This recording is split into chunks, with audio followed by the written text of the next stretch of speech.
Afternoon all. My name's Darren Woodiwiss. I'm an environmentalist and a veteran litter picker. So don't hate me for that.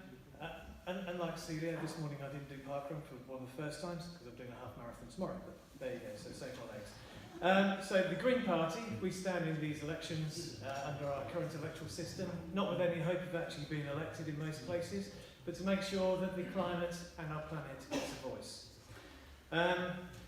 So the Tories will tell you they've been the greenest government and they've delivered the biggest carbon cuts in the world, which is potentially true, but it's not down to their policies. They have effectively, the first thing they did when they came into power was basically destroy the insulation industry, so retrofitting of housing basically stopped then.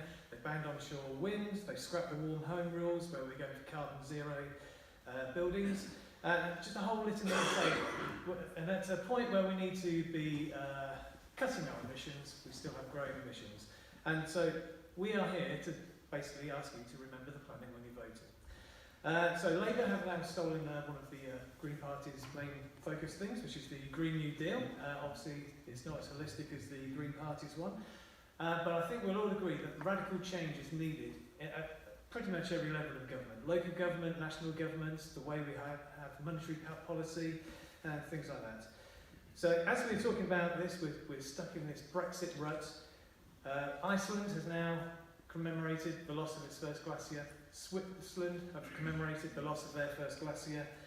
In Italy, in the French Alps where I was recently, there's one of the towns by the underpass that goes through to Italy, and they have partially evacuated one of their towns due to the fear of landslide, due to the melting frost. And as some of you may have heard, the koala has now been declared functionally extinct because there's not enough of them potentially to survive in nature. But we're not just about the climate. We have a holistic view of how we can improve people's lives, the universal basic income, rebuilding the NHS, so I'm sure we'll have plenty of questions on that as we go through. So I'd just like to say thank you and I look forward to the questions.